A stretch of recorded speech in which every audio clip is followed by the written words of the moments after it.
Deer aspirant, welcome back to my channel target competitive. দেখো, আমরা অনুপাত সমানুপাতের যে অঙ্কগুলো করছিলাম, আজকে আমরা 3 নম্বর পার্টটা করব, অর্থাৎ 31 থেকে 40তম অঙ্কটা আমরা সলভ করব। ঠিক আছে, তো দেখো অঙ্কটা কি বলেছে, সরাসরি চলে আসি আমরা। বলেছে 3টি সমান মাপের গ্লাসে দুধ ও জলের অনুপাত যথাক্রমে 3:2, 7:3 এবং 11:4। মিশ্রণ 3টি নতুন পাত্রে ঢালা হলে দুধ ও জলের অনুপাত কত হবে। ঠিক আছে, দেখো এই ধরনের অঙ্ক আরও আছে, এরপরে আবার দেখবে অঙ্কটা আছে। তো দেখো এই অঙ্কগুলো কীভাবে সলভ করব। আমরা এক কাজ করি, প্রথমে দুধ আর যে জলের অনুপাতটা সেটা আমরা কী করব না লিখে নিই। তাহলে দেখো আমি ডাইরেক্ট নেবো। ঠিক আছে, একবার 3 আর 2 7, 3 আর 11 4 এই হিসাবে। তো তাহলে দেখো ফার্স্টে যদি আমি করি, তাহলে ফার্স্টে কী হবে, এটা না 3 বাই আর এই দুটোই যোগ করব। ঠিক আছে, 5, এটা একটা অনুপাত করছি। ঠিক আছে, প্লাস 7/10 এই যে যোগ 2 আর 3, একবার এটা নেবো, দুটো যোগ করে নিচে দেবো, একবার এটা নেবো, দুটো যোগ করে একবার নিচে দেবো, আর একবার কী করবো, এটা 11 বাই কত হবে 15। এটা হচ্ছে ফার্স্টটা হয়ে গেল। ঠিক আছে, মানে দুধের পরিমাণ। এবারে এইটাই আমি জলের যদি করি তাহলে কত হবে, এটা হচ্ছে 2/5, এই যে 2 নিচ্ছি, যোগ করছি, প্লাস হচ্ছে কত 3/10 প্লাস হচ্ছে 4/15। এই অনুপাত দুটো যদি আমি করি তাহলে এখানে দুধ আর জলের অনুপাতটা কিন্তু আমার বেরিয়ে যাবে। ঠিক আছে, তাহলে কি হচ্ছে দেখো, তাহলে আমি এলসিএম করব। ঠিক আছে, এলসিএম করলে কত হবে, দেখো এলসিএম করলে এটা যদি এলসিএম করি তাহলে কত হচ্ছে না, এটা হচ্ছে 30, তাই তো 5 6 30, 6 দিনে 18, ক্লিয়ার হয়েছে। 10 3 30, 3 7 21 প্লাস 15 দুগুণে 30, মানে 11 দুগুণে 22, ক্লিয়ার। এটাও দেখো, এটা আমার এলসিএম করলে কত হবে না, এটাও আমার এলসিএম করলে 30ই হবে। ঠিক আছে, তাহলে 5 6 30, 6 দুগুণে 12 প্লাস 10 3 30, 3 3 9, 15 দুগুণে 30, 4 দুগুণে 8। এবারে আমি কী করবো, এটা যোগ করব। তাহলে কত হবে, 2 আর 3, 3 আর 8 11, 2 আর 3, 3 আর 8 11, 1 হাত থেকে 1, 2 আর 2 4 আর 2 6 61, আর এটা কত হচ্ছে 12 আর 8 20 আর 9 29। ঠিক আছে, এটা 30 আছে, এটাও 30 আছে, অনুপাত এই দুটো আমি কেটে দিলাম। তাহলে কত হচ্ছে আমার 61/29, কিন্তু আমার যে লাস্টে নতুন পাত্রে যখন ঢালা হবে তাহলে জল আর দুধের পরিমাণ কত হবে না 61/29 হবে আমার অ্যান্সার। ঠিক আছে, ওকে। এরপরে আমরা করব 32 নম্বর অঙ্ক। এরপর আমরা এসেছি দেখো 32 নম্বর অঙ্ক। ঠিক আছে, 32 নম্বর অঙ্কে কী আছে না, এ বি সি গ্লাসে আয়তনের অনুপাত 1:2:3, 3টা গ্লাস আছে, সেখানে 1 2 3 নম্বর। এই দেখো ভালো করে শুনবে, আয়তনের অনুপাত বলেছে। ঠিক আছে, তাতে সিরাপ ও জলের অনুপাত, আগেরটা দুধ ছিল, এখানে সিরাপ হয়ে গেল 1:2 2:3 3:2। এই মিশ্রণে 3টা পাত্রে যদি ঢালা হয় তাহলে সিরাপ ও জলের অনুপাত কত। সেম অঙ্ক, সেমভাবেই করবো।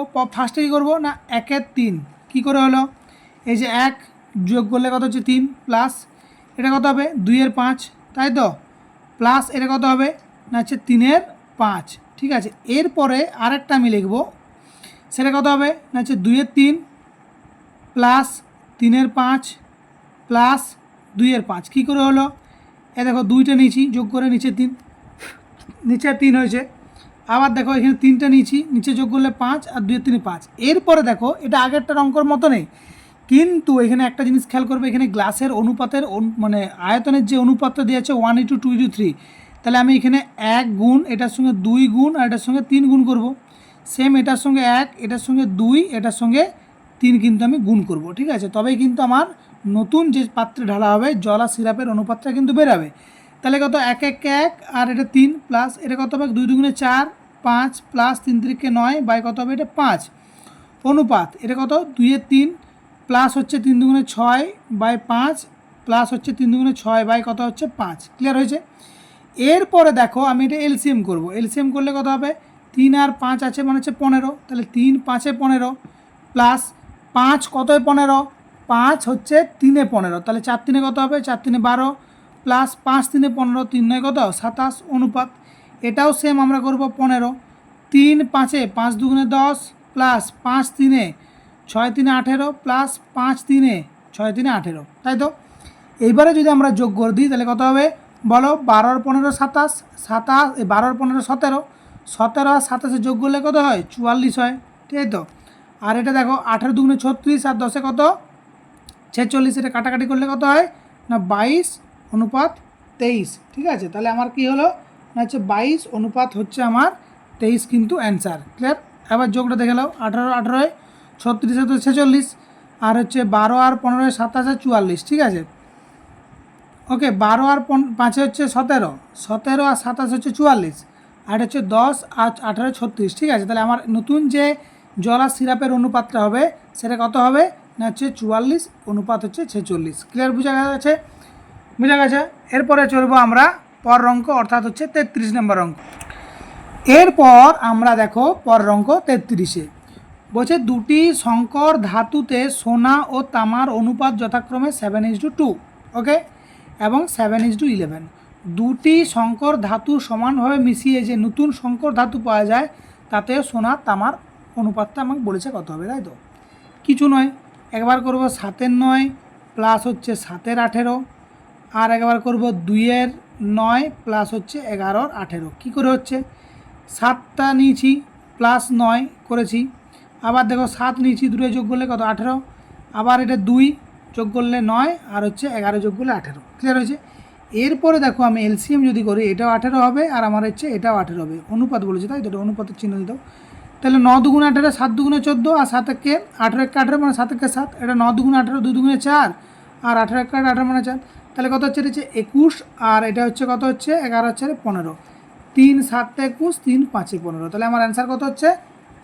তাহলে আমার অ্যান্সার কত হচ্ছে? 7:5 হচ্ছে আমার অ্যান্সার। ওকে, এরপরে আমরা নেক্সট অঙ্কে মুভ করি। ওকে, ক্লিয়ার? এরপরে আমরা দেখো বলেছে, দেখো 35 নম্বর অঙ্কে বলছে একটি কুকুর একটি খরগোশকে তাড়া করলো, ঠিক আছে।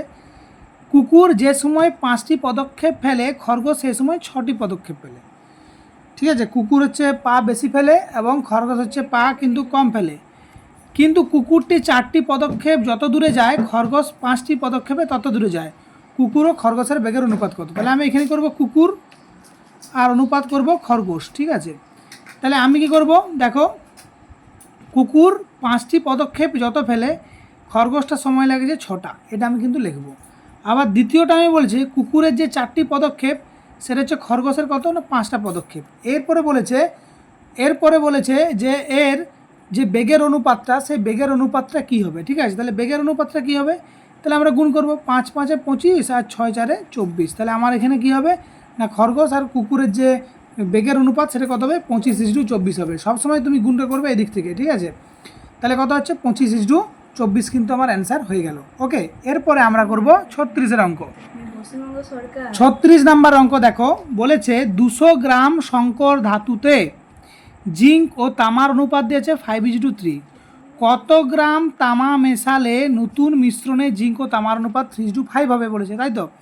তাহলে আমি দেখব জিঙ্ক আর হচ্ছে কপার, ঠিক আছে, এই অনুপাতটা দিয়ে আছে, তাই তো? 5:2। তাহলে জিঙ্ক কত আছে আমি দেখব 200 গ্রামে, তাহলে 5-এর 8 ইন্টু হচ্ছে 200, তাই তো? তাহলে কাটাকাটি করি, 4 দুগুণে 8, আর 4 5-এ 20, 2 25। তাহলে 25 5-এ কত? 125 গ্রাম। 125 গ্রাম কি আছে না জিঙ্ক আছে, জিঙ্ক, ঠিক আছে। 125 গ্রাম কিন্তু জিঙ্ক আছে আমার কোথায় না এখানে। ক্লিয়ার হয়েছে? এরপরে দেখো 125 গ্রাম যদি জিঙ্ক থাকে তাহলে কপার কত হবে? কপার হচ্ছে 200 মাইনাস হচ্ছে 125 সমান কত হবে? 7 দিতে হাত থেকে 1, 2 থেকে 3, 3 আর তোমার 7, তাই তো? সরি, এটা হচ্ছে 5 দিতে, তাহলে 75 গ্রাম, ঠিক আছে। 75 গ্রাম হচ্ছে কি আছে না হচ্ছে কপার, মানে তামা আছে। তাহলে 200 গ্রাম যে সংকর ধাতু আমরা পেলাম, 125 গ্রাম হচ্ছে জিঙ্ক আছে আর 75 গ্রাম হচ্ছে কপার আছে। এরপরে বলেছে নতুন মিশ্রণে জিঙ্ক ও তামার অনুপাত 3:5 হবে। কত গ্রাম মেশালে বলেছে, কত গ্রাম তামা মেশালে জিঙ্ক, তাহলে আমরা এখানে জিঙ্ক পেলাম আর কপার পেলাম। জিঙ্ক কত পেলাম? 125 গ্রাম, আর তামা কত পেলাম? 75 গ্রাম। এখানে বলেছে যে কত গ্রাম তামা মেশালে, তামা মানে কি কপার, তাহলে এখানে বলছে কত গ্রাম, তাহলে আমি এখানে এক্স ধরলাম, যে নতুন অনুপাতটা হবে সেটা কত হবে? 3/5 হবে, তাই তো? এখানটায় তুমি দেখো আমরা ক্যালকুলেশন করব। তাহলে এটা করলে কত হয় না হচ্ছে 5 5-এ 25-এর 5, হাত থেকে 2, 12 5-এ 60 আর 2 62, 625 সমান সমান হচ্ছে 5 3-এ 15, 5 হাত থেকে 1, 7 3-এ 21 আর 22 প্লাস হচ্ছে কী হবে? 3x হবে, তাই তো? তাহলে এক্সের মান কত হবে না এক্সের মান হচ্ছে 3x সমান সমান হবে কত না এটা হচ্ছে 400, তাই তো 400, হ্যাঁ 400, তাহলে এক্সের মান কত হবে 400 বাই হচ্ছে 3, ঠিক আছে, তাহলে এত গ্রাম। তাহলে এটা হচ্ছে আমার অ্যান্সার, যে কত গ্রাম নতুন মিশ্রণ হবে। তাহলে আমার অ্যান্সার হবে কত না 400/3 গ্রাম যদি আমি নতুন মিশ্রণ করি তামা, তাহলে যে আমার অনুপাতটা হবে সেটা কত হবে 3:5 কিন্তু আমার অ্যান্সার হবে। ক্লিয়ার, বুঝাতে পেরেছি? এরপর করব 37 নম্বর অঙ্ক, ঠিক আছে। এরপর দেখো 37 নম্বর অঙ্কে কী দিয়েছে, একটি বাস ও একটি অটোর গতিবেগের অনুপাত 9:5। তাহলে আমি এখানে লিখছি বাস, ঠিক আছে, আর একটা হচ্ছে অটো, ঠিক আছে। এই যে অটো, এর যে গতিবেগের অনুপাতটা দিয়ে আছে 9:5 দিয়ে আছে, ঠিক আছে, ভালো করে শুনবে। অটো যেটা আছে সেই অটো বলছে 5 ঘন্টায় 75 কিমি যায়। তাহলে 75 কিমি যদি 5 ঘন্টায় যায়, তাহলে 1 ঘন্টায় কত যাবে? 1 ঘন্টায় যাবে 15 কিলোমিটার অটোটা। কিন্তু অটোটা এখানে কত দিয়ে আছে না হচ্ছে 15 কিমি। তাহলে 5-এর মান কত? 15। এটা কগুণ বাবু? এটা হচ্ছে 3 গুণ। তাহলে এটাও কত হবে? 3 গুণ। 3 গুণ মানে কত? 27। ক্লিয়ার হয়েছে? তাহলে ঘন্টায় কত যাচ্ছে? 27 কিলোমিটার। কে যাচ্ছে? বাসটা যাচ্ছে। তাহলে 1 ঘন্টায় যদি বাসটা 27 কিলোমিটার যায়, তাহলে 4 ঘন্টায় কত যাবে? তাহলে 27 × 4, তাহলে কত? 7 × 4 = 28, 8 হাত থেকে 2, 4 2 8 আর 2 10। তাহলে এত কিলোমিটার কিন্তু যাচ্ছে কোথায় না বাসটা কিন্তু যাচ্ছে। ক্লিয়ার, বুঝাতে পারলাম? 37-এর অঙ্ক, তাহলে 108। ওকে, এরপরে আমরা করব 38-এর অঙ্ক। নেক্সট অঙ্ক 38-এর দেখো কি বলেছে, বলেছে দুটি বইয়ের মূল্য, ভালো করে শুনবে অঙ্কটা। এটা গরু ছাগল হতে পারে, এখানে বইয়ের জায়গায় গরুও থাকতে পারে, ছাগলও হতে পারে।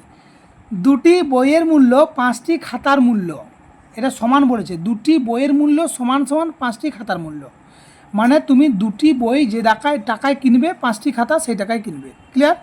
এবং 3টি খাতার মূল্য 11টি পেনের মূল্য সমান, মানে 3টা খাতার মূল্য যা হবে 11টা পেন কিনলেও কিন্তু সেম হবে। 110টি পেনের পরিবর্তে কটি পাওয়া যাবে? তাহলে দেখো এখানে আমি লিখছি দুটি বই সমান সমান কি না হচ্ছে 5টা খাতা, এই পাওয়া যাচ্ছে তো। আবার বলেছে দেখো 3টা খাতা সমান সমান হচ্ছে কি না 11টা হচ্ছে পেন, ঠিক আছে।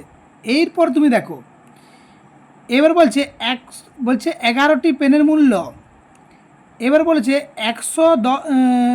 11টি পেনের মূল্য, এরপর বলছে 110টি পেনের পরিবর্তে কটি বই পাওয়া যাবে, ঠিক আছে। তাহলে বলো এইটার পরিবর্তে কটা পাচ্ছ তুমি? 110টা, তাই তো। তাহলে কত গুণ হচ্ছে? এটা হচ্ছে 10 গুণ, তাই তো। তাহলে এইখানেও এটাও 10 গুণ হলে কত হবে? 10 গুণ হলে এটা হচ্ছে 30 হবে, তাই তো, 30টা খাতা। ক্লিয়ার? তাহলে 11টি। এরপর দেখো এখানে দেখো কি বললাম, আরেকবার ভালো করে বুঝো অঙ্কটা, যে 3টা খাতা সমান 11টা পেন তো, কিন্তু এখানে দেখো এই যে পেনের দাম সেটা কত? 110 টাকায় দিয়ে আছে। তাহলে 11টা পেনের দাম যদি 110 টাকা হয়, তাহলে কত গুণ বেড়েছে? 10 গুণ। এই 10 গুণ 3টা খাতার করলে আমার কত হবে না হচ্ছে 30 হবে। এবার বলো 30 হয়েছে তো? তাহলে আমরা পেলাম কি 30 টাকা, ঠিক আছে। তাহলে এই 30 টাকায় কটা না 5টা খাতা, তাহলে এই 30 টাকায় যদি 5টা খাতা পাওয়া যাচ্ছে, প্রত্যেকটা খাতার দাম কত? 6 টাকা। তাহলে এটা যদি 6 টাকা হয়, তাহলে এটাও কত হবে? এটা 6 মানে হচ্ছে 12টা। তাহলে হিসাব মতো আমরা দেখতে পেলাম যে 110টি পেনের পরিবর্তে কটি বই পাওয়া যাবে না 110-এর পরিবর্তে 12টা কিন্তু বই পাওয়া যাবে। আরেকবার অঙ্কটা কিন্তু ভালো করে তোমরা খেয়াল করো, 11টা পেনের দাম 110 টাকা হলে 10 গুণ বেড়েছে, তাহলে এটাও 10 গুণ বাড়বে, তাহলে 30টা, ঠিক আছে। তাহলে এখানে দেখতে পাচ্ছি যে 5টা খাতার দাম কত? 30টা, তাহলে কগুণ বেড়েছে? 6 গুণ। তাহলে 2টে বইয়ের 6 গুণ বাড়লে কত হয়? 12টা। তাহলে অ্যাকচুয়ালি হবে 110টি পেনের পরিবর্তে কটি পেন পাওয়া যাবে না 12টা পেন কিন্তু পাওয়া যাবে। এরপরে আমরা করব 39 নম্বর অঙ্ক। মিষ্টি, এক দক্ষ, একজন অর্ধদক্ষ, একজন অদক্ষ শ্রমিক যথাক্রমে 7, 8 ও 10 দিনে একটি কাজ করে মোট এত টাকা মজুরি পান। 3জনেই কাজ করছে, দিয়ে এত টাকা মজুরি পাচ্ছে। বলছে তাদের দৈনিক কাজের অনুপাত এত হলে প্রতিটি দক্ষ শ্রমিক কত টাকা হিসেবে মজুরি পাবে, ঠিক আছে। তাহলে আমরা দেখো আগে আমরা তাদের কাজের অনুপাত যে আছে ওটা ভেঙে নিয়ে গিয়ে, ঠিক আছে। তাহলে 1-এর 3, 1-এর 4 আর 1-এর 6, এটাকে ভেঙে আমরা কত পাবো? 12। তাহলে 3, 4-এ 12, এটাকে এটা হচ্ছে দক্ষ, ঠিক আছে, এটা হচ্ছে দক্ষ, ঠিক আছে। 4, 3-এ 12, এটা হচ্ছে কে? এটা হচ্ছে অর্ধদক্ষ, ঠিক আছে। আর একজন পাবে 6 2 2, এটা কি না হচ্ছে অদক্ষ, ঠিক আছে, অদক্ষ। এই হচ্ছে অনুপাতটা ভাঙলাম, ঠিক আছে। এই অনুপাত ভাঙার পর দেখো আমরা কি করব, এদের কাজের অনুপাতটা মানে এ 7 দিন করছে, এ 8 দিন করছে, এ হচ্ছে 10 দিন করছে, এটা আমরা করে দেবো, তাহলে হবে 4 সাথে কত 28, 8 3 24 আর 10 দুগুণ হচ্ছে 20, তাহলে এটা 4 দিয়ে কাটি, 4 7 28, 4 6 24, 4 5 20, 7 আর 6 13 আর 5 হচ্ছে 18। ক্লিয়ার? কার মান বার করতে বলেছে না প্রতিটি দক্ষ শ্রমিক, দক্ষ মানে কোনটা এটা, তাই তো? তাহলে 7/18 ইন্টু হচ্ছে 369, এই হচ্ছে আমার কাটাকাটি যদি আমি করি তাহলে কিন্তু আমার অ্যান্সার হয়ে যাবে। এই কাটাকাটিটা তোমরা হোমওয়ার্ক করবে। ক্লিয়ার হয়েছে? নেক্সট অঙ্কে আমরা মুভ করি, চলো। দেখো আজকের লাস্ট অঙ্ক কি বলেছে, বলছে কোনো ত্রিভুজের 3টি বাহু 5, 6 এবং 8 এর সমানুপাতিক। তাহলে আমি 3টি বাহু, একটা ধরলাম 5x, একটা হচ্ছে 6x আর একটা হচ্ছে কি না 8x। বৃহত্তম ক্ষুদ্রতম বাহুর সমষ্টি 39। বৃহত্তম মানে এটা, আর এটা ক্ষুদ্রতম আর বৃহত্তম মানে হচ্ছে এটা সমষ্টি বলেছে। তাহলে আমি বললাম 5x প্লাস 8x, এইটার যে সমষ্টি সেটা হচ্ছে 39 যদি হয়, তাহলে মধ্যম বাহুর দৈর্ঘ্য কত বলেছে। তাহলে 8 আর 5 কত 13, 13x সমান 39। তাহলে x সমান কত 13 3 39, এক্সের মান যদি 3 বেরোয় তাহলে এখানে মধ্যম বাহুর দৈর্ঘ্য কত 6 × 3 সমান কত, এটা হচ্ছে 18। এই ছিল আমার হচ্ছে 40টা অঙ্ক। তা আজকের মতন এই পর্যন্ত রইল। নেক্সট পার্টে আমরা কিন্তু 40 থেকে মানে 41 থেকে আমরা করব কততম অঙ্ক না 50 পর্যন্ত। ক্লিয়ার হয়েছে? তারপরে আমরা একবারে করব 50 থেকে একবারে যে 64টা অঙ্ক আছে সেটা আমরা কিন্তু ক্লিয়ার করব। ওকে, তো ভিডিওটা এই পর্যন্ত থাক আজকে। ততক্ষণের জন্য তোমরা ভালোভাবে প্র্যাকটিস করো। দেখা হচ্ছে নেক্সট ভিডিওতে, ততক্ষণের জন্য ভালো থাকো।